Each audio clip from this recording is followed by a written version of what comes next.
जीवन में कई परिस्थितियां आती हैं जिनमें से कुछ यूं ही टल जाती हैं और कुछ जीवन बदल देती हैं। कुछ परिस्थितियां ऐसी भी होती हैं जो खौफनाक होती हैं और जीवन भर के लिए किसी को सदमे में रख सकती हैं, पर उन पर हमें तब तक यकीन नहीं होता जब तक वो सब हमारे साथ घटित ना हो। ये बात है सन 1999 की।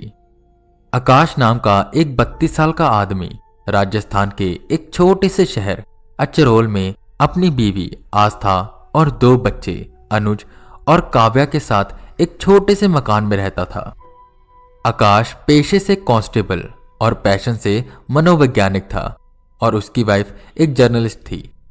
अनुज अचरोल के किसी स्कूल में 7th स्टैंडर्ड में पढ़ता था और काव्या आगे की पढ़ाई के लिए दूसरे शहर गई हुई थी। वैसे तो उनकी जिंदगी छोटी मोटी नोकझोंक के साथ अच्छे से चल रही थी, पर शायद नियति को यह मंजूर नहीं था। एक दिन आकाश की नाइट शिफ्ट लगी। काम करते करते उसे ख्याल ही नहीं आया कि कब रात के 2 बज गए। इस वक्त वो उस थाने में अकेला काम कर रहा था। बाकी कांस्टेबल अलग अलग जगह पर ड्यूटी के लिए गए हुए थे। आकाश पुरानी फाइल्स चेक कर रहा था कि तभी एक फोन की घंटी बजी। फोन उठाया तो दूसरी तरफ से किसी लड़की की हड़बड़ाती आवाज आई।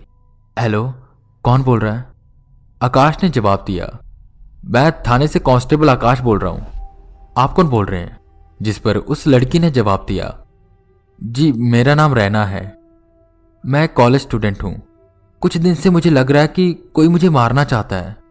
यह सुन आकाश चौकन्ना हुआ और बोला, कौन आपको मारना चाहता है और आपको कैसे पता ये सब? जिस पर रैना ने जवाब दिया, मुझे नहीं पता मुझे क्यों कोई मारना चाहता है, पर मैंने कहा ना कि वो मुझे मारना चाहता है। मुझे हर रोज दिखता है, मुझे बहुत डर लग रहा है। जिस पर आकाश उसे शांत कराते हुए कहता है, अच्छा ठीक है, आप डरिए मत, मैं अभी वहां आता हूं। आप ये बताइए आप कहां पर हैं? जिस पर रैना ने कहा, मैं अभी दिल्ली जयपुर हाईवे पर हूं, किसी काम से फंस गई थी और अब बस नहीं मिल रही और यह अंधेरा भी काफी है। रैना की आवाज से लग रहा था कि वो काफी डरी हुई है। अच्छा ठीक है, मैं तुरंत आता हूं। आकाश ने यह बोलकर फोन रखा और तुरंत हाईवे के लिए रवाना हो गया। कुछ देर बाद वो हाईवे पर पहुंचा, पर वहां उसे कोई मिला नहीं। कोई है? हेलो रैना? आकाश के इतनी आवाज देने पर भी कोई जवाब नहीं मिला। तब उसे लगा कि उसके साथ किसी ने मजाक किया है, तो उसे बहुत गुस्सा आया, पर खैर अब वो कर भी क्या सकता था।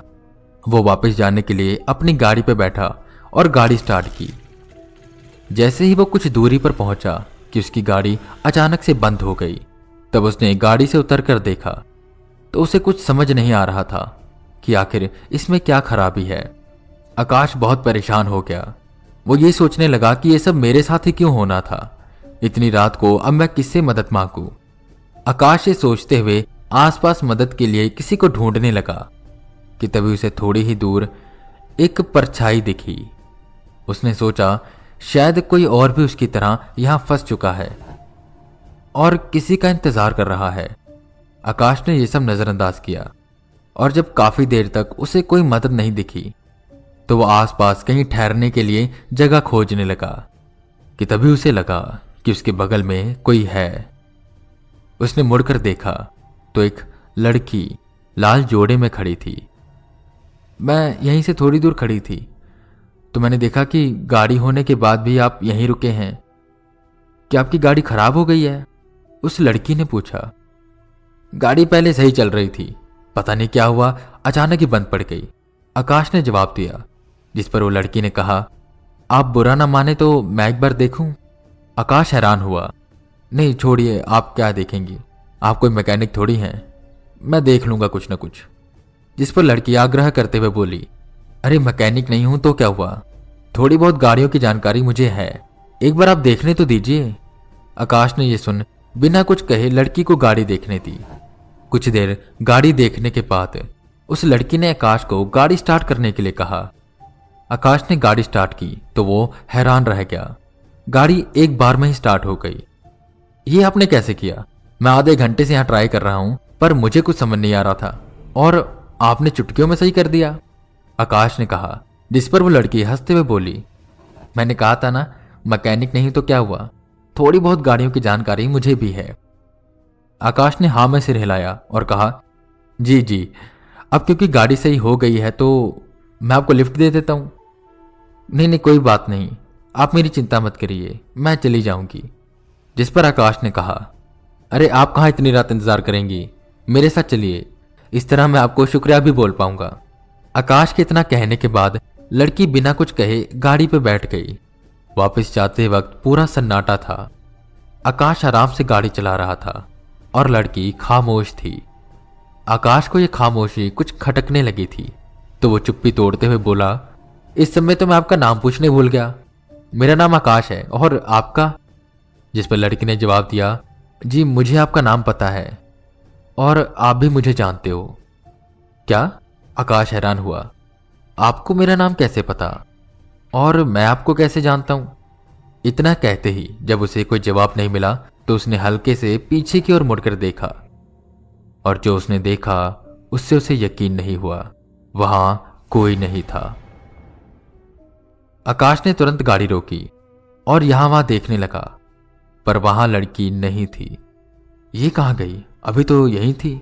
जब थोड़ा ढूंढने के बाद भी उसे कोई नहीं दिखा तो वो सीधा अपने घर चला गया और घर आते ही वो सो गया। अगले दिन वो उठा तो उसका शरीर अभी भी दुख रहा था, जैसे उसने कहीं पूरी रात मजदूरी की हो। जैसे तैसे उठकर वो तैयार हुआ, और जब वो खाना खा रहा था तो उसके घर वालों को उसकी तबीयत कुछ ठीक नहीं लग रही थी, तो उन्होंने कहा कि तू आज छुट्टी ले ले। पर आकाश ने उनकी बातों को नजरअंदाज किया और खाना खाकर सीधा काम के लिए निकल गया। रास्ते में उसकी हालत बेहतर होने लगी तो वो दोबारा पूरी लगन से काम करने लगा। पर घर का माहौल ऐसा नहीं था। काव्या और अनुज की छुट्टियां थी तो वो घर पे ही थे, और उनकी वजह से आस्था को भी दफ्तर से छुट्टी लेनी पड़ी थी, तो वो घर पर रह के ही अपने जलन्स पूरे कर रही थी। काम करते करते वो काफी थक गई तो वो थोड़ी देर के लिए लेटी, और इसमें कब उसकी आंख लग गई उसे पता ही ना चला। उसने देखा कि वो अपने घर के बाहर है और आसपास एकदम सन्नाटा। थोड़ी ही दूर पर कोई खड़ा उसको एकटक देख रहा है। आस्था घबराई बोली, कौन है? पर कोई जवाब नहीं मिला। फिर उसने देखा कि वो जो भी है उसके घर के अंदर जा रहा है। आस्था ने उसे रोकने की बहुत कोशिश की, पर जब वो नहीं रुका तो चुपके से वो भी उसके पीछे चली गई। पर जब उसने अपने दरवाजे के अंदर कदम रखा उसे महसूस हुआ कि कोई उसका हाथ पकड़कर उसे रोक रहा है। पीछे मुड़कर देखा तो काव्या उसे अंदर जाने से रोक रही थी, मानो उसे पता हो कि अंदर क्या है। जैसे ही काव्या ने उसका हाथ खींचा तभी आस्था की आंख खुली। उसने देखा कि अनुज और काव्या उसके सामने परेशान खड़े हैं। उसने उनसे पूछा कि क्या हुआ, तो उन्होंने बताया कि वो आस्था को जगाने की कोशिश कर रहे थे क्योंकि वो कुछ अजीब सा व्यवहार कर रही थी। आस्था को याद आया कि अब उसने एक सपना देखा था, और वो एक सपना था ये जानकर उसे राहत की सांस आई। आस्था ने उन्हें समझाया कि चिंता ना करो, और फिर वो घर के बाकी काम करने लगी। कुछ दिन यही सब चलता रहा। आस्था भी परेशान होने लगी। फिर एक दिन देर रात को अचानक आस्था को लगा कि कोई उसे एकटक देख रहा है। उठकर देखा तो कमरे के एक कोने में उसे वही परछाई दिखी जो उसने उस दिन सपने में देखी थी। उसने आकाश को उठाने की कोशिश की, और आकाश उठा तो पहले उसने इस सब को सपना समझकर नजरअंदाज करने को कहा, और जैसे ही आस्था ने आंख बंद करी तो अचानक से वो साया खंजर लिए उसके बगल में आ गया। आस्था की जोर से चीख निकली और वो झट से उठ गई। उसने देखा कि आकाश उसे आधे घंटे से उठाने की कोशिश कर रहा है, पर वो उठ नहीं रही थी। आस्था ने किसी तरह खुद को संभाला और आसपास देख चैन की सांस ली कि तभी उसे उसी कोने में कुछ साए जैसा दिखा। आकाश, वो क्या है? आस्था ने आकाश को उंगली से उस तरफ इशारा करते हुए पूछा। आकाश ने उस तरफ देखा और कहा, क्या है वहां? कुछ भी तो नहीं। वहां उसे कुछ भी नहीं दिख रहा था। आस्था ने लाख कोशिश की आकाश को समझाने की कि वहां कोई है, पर वो मान नहीं रहा था। तभी उसने देखा कि वो साया कहीं जा रहा है, तो आस्था ने बिना कुछ सोचे उसका पीछा किया। पीछा करते करते वो कब उसी हाईवे पर पहुंच गई, उसे पता ही नहीं चला। तभी दूसरी तरफ आकाश, जो अभी भी थाने में था, उसे एक फोन आया। उसने फोन उठाया तो सामने से एक जानी पहचानी आवाज आई, हेलो आकाश। जिस पर आकाश ने जवाब दिया, जी आप कौन? जी मैं रैना, मैंने पिछली बार आपको फोन किया था ना, वो मैं हाईवे से बोल रही थी। ये सुन आकाश को गुस्सा आया, अच्छा तुमने ही किया था ना मेरे साथ वो मजाक। कहा कि मैं मुसीबत में हूं और जब मैं वहां पहुंचा तो वहां कोई था ही नहीं। अब क्या चाहिए तुम्हें? जिस पर रैना घबराते हुए बोली, पिछली बार जब मैंने कॉल करा था मैं सच में मुसीबत में थी और मैंने आपका वेट भी किया, पर जब आप बहुत देर तक नहीं आए तो मुझे खुद ही मैनेज करना पड़ा। पर फिर वो मुझे दिख रहा है, क्या आप प्लीज आ सकते हैं उसी हाईवे पर?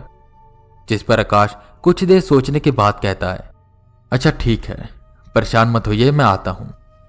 वो फिर एक बार उसी हाईवे पर पहुंचा। इस बार भी उसे रैना नहीं मिली, और जो उसने देखा उससे उसके पैरों तले जमीन खिसक गई। वहां पहुंच के उसने देखा कि आस्था हाईवे के बीचों बीच खड़ी थी और एक ट्रक उससे टकराने ही वाला था।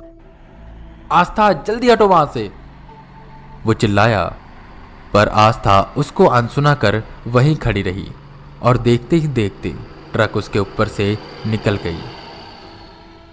आकाश चिल्ला चिल्ला कर रोने लगा, पर जब ट्रक गुजरा तो आकाश ने देखा कि आस्था ज्यों की त्यों खड़ी है।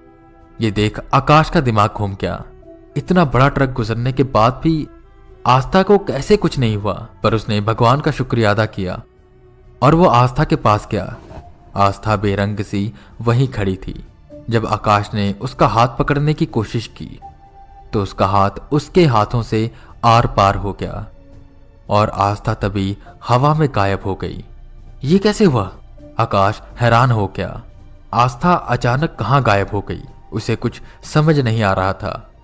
उसके दिमाग में तरह तरह के ख्याल आ रहे थे कि तभी उसे ऐसा लगा कि कोई उसे बुला रहा है, वो भी उसके पीछे से। आकाश तुम रो क्यों रहे हो? आस्था ने पूछा। आकाश ने जब यह सुना तो उसके रोंगटे खड़े हो गए। पीछे मुड़कर देखा तो आस्था ठीक उसके सामने खड़ी थी, उसी लाल जोड़े में। कौन हो तुम आस्था नहीं हो सकती, बताओ मेरी आस्था कहां है? आकाश बौखलाया हुआ बोला। जिस पर आस्था ने कहा, क्या हुआ आकाश, ये मैं ही तो हूं, तुम्हारी आस्था। तुम मुझे नहीं पहचान रहे? नहीं, तुम आस्था नहीं हो, सच सच बताओ कौन हो तुम? इतना कहते ही आकाश पीछे की ओर होने लगा और उसने हनुमान चालीसा का जाप शुरू कर दिया। हनुमान चालीसा सुनते ही आस्था का व्यवहार अजीब सा हो गया।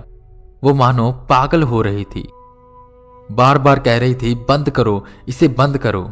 जिस पर आकाश ने कहा, एक शर्त पर, अगर तुम बताओगी कि तुम कौन हो। जिस पर वो बोली, अच्छा ठीक है मैं बताऊंगी, पर इसे बंद करो। आकाश ने जब हनुमान चालीसा बंद की तो उसने देखा कि अब उसके सामने आस्था नहीं बल्कि वही लड़की खड़ी थी जो उसे उस दिन मिली थी जब रैना ने उसे पहली बार कॉल किया था। आकाश ने कहा, अब बताओ कौन हो तुम और मेरे परिवार के पीछे क्यों पड़ी हो?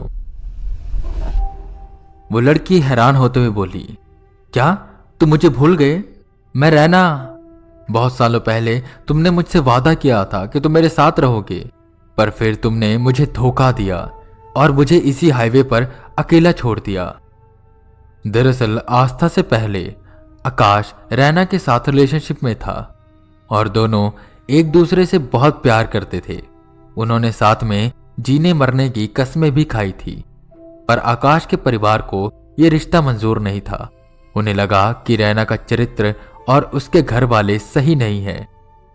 आकाश के घर वालों ने उससे कहा कि वो रैना को छोड़ दे। आकाश परिवार के इतना कहने के बाद ना चाहते हुए भी रैना के पास आखिरी बार गया और उसे समझाने लगा कि वो अब साथ नहीं रह सकते। रैना को यह मंजूर नहीं था। उसने आकाश से कहा कि अगर हम साथ जी नहीं सकते तो साथ मर तो सकते हैं। इतना कहते ही वो हाईवे के बीचों बीच आकाश के साथ आई। पर आकाश परिवार को दुखी नहीं करना चाहता था, तो वो ट्रक आने से पहले ही पीछे की ओर हो गया। पर रैना वहीं खड़ी रही और वो ट्रक उसके ऊपर से गुजर गई। और इसके कुछ महीनों बाद आकाश की शादी आस्था से हो गई। जिस रैना का आकाश को फोन आया था, ये वही रैना थी और वह आकाश से बेवफाई का बदला लेना चाहती थी। आकाश ने जब रैना का असली रूप देखा तो उसका भयानक चेहरा देख वहीं गिर गया। रैना के पूरे शरीर से खून बह रहा था। उसके हाथ आकाश के खून से रगने के लिए तड़प रहे थे। क्या हुआ आकाश, डर क्यों रहे हो? तुमने तो मेरे साथ जीने मरने की कस्में खाई थी ना। मुझे लगा तुम मेरा साथ कभी नहीं छोड़ोगे, पर जब साबित करने की बारी आई तो तुम पीछे हट गए और मुझे छोड़ दिया। रैना उसकी ओर बढ़ते हुए बोली, प्लीज प्लीज मुझे माफ कर दो।